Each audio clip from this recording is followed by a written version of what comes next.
Hi, it's Anthony from CarPlayLife.com, and in this review I'll be checking out this Kingslim D6 dash cam. This is a dual recording 4K dash cam that records both out the front of your vehicle as well as a camera that faces inwards, so you can simultaneously record interior video of yourself and your passengers inside the car. It has built-in Wi-Fi to connect an app to download and view videos that are captured on it, as well as a f1.8 sensor for good daylight and nighttime recording. It has built-in GPS, a parking monitor, as well as emergency recording, and it supports up to 256 GB of SD card storage. It records 4K from the front and 1080p from the internal interior camera. So there's lots to like here, so let's jump in the car and see how well it all works.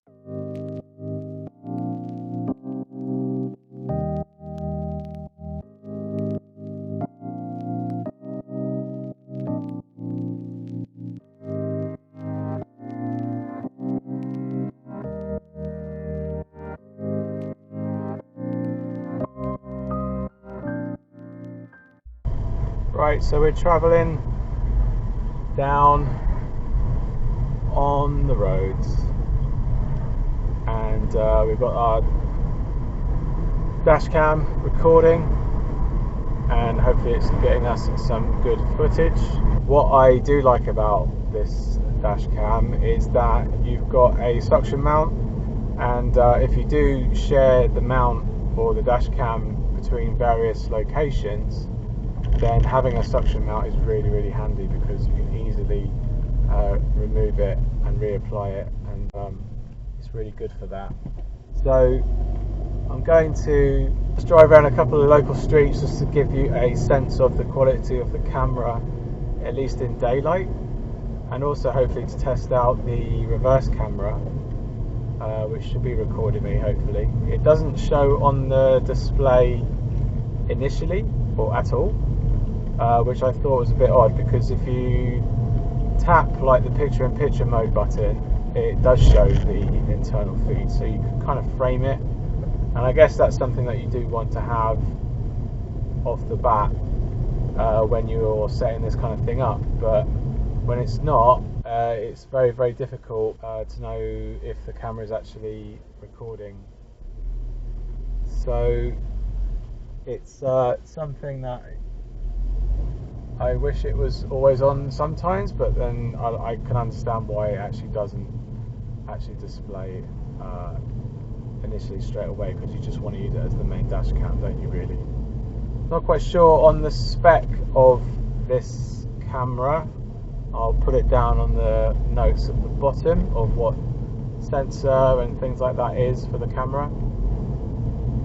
But these days the cameras have been getting so much better, and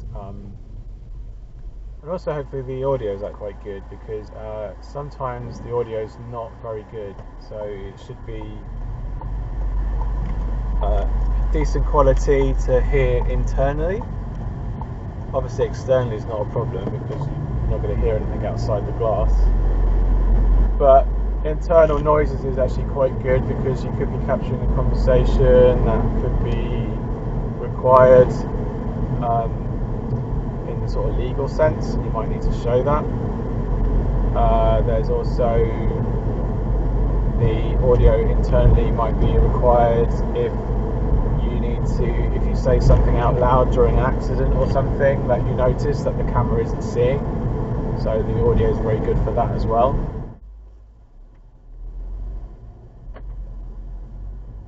That will at least test the startup time of the dash cam, that me getting back in the car, because basically some dash cams do take a bit of time to get going, and if you're very quick on the mark and you leave and the dash cam hasn't really started up properly yet, it could miss quite an important key point of an event, such as you coming out of a car park spot, or some car driving past you from where you parked, for example. So all those things, can happen in this first couple of seconds, and if your dash cam hasn't started in time, it's obviously not getting caught on, it's not getting recorded on the camera. So that's the camera in daylight. Hopefully I'll get time maybe tonight to go out at dark, which is very late at this time of year. It doesn't get dark until like 9-10 o'clock, so hopefully we'll get some nighttime recording as well. Okay, so we finally found a time to get out. It's just gone 10 o'clock in the evening here, and it's now dark enough to do a little bit of nighttime driving. So it's not fully dark yet really, but it's I don't want to leave it too late. So this is as good as it's going to get. It's going to hopefully give you an idea as to how good or bad the internal and external cameras are on this particular camera. So I've just edited some of the daytime footage, and it's all not too bad. I think it's a little bit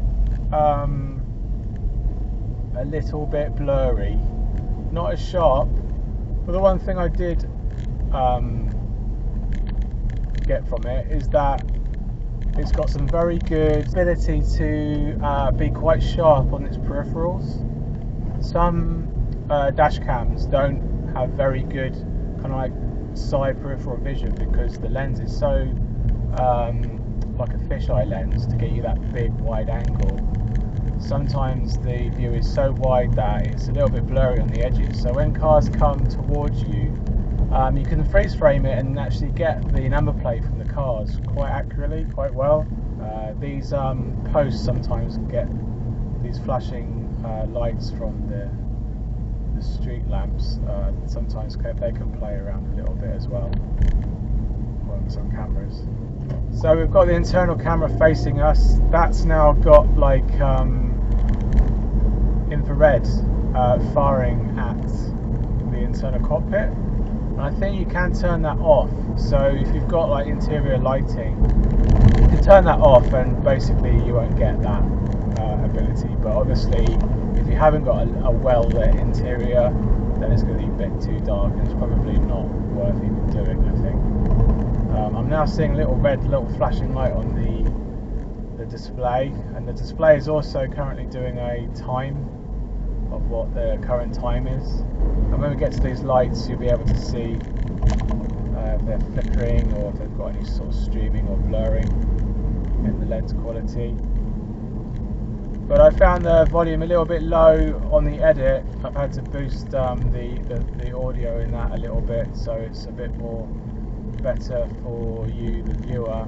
I don't think you can actually alter the microphone sensitivity, unfortunately. So this is my first dual camera setup, dash cam. I think that's a very good way of doing dash cams really. I think it's a nice way to have internal cockpit recording as well.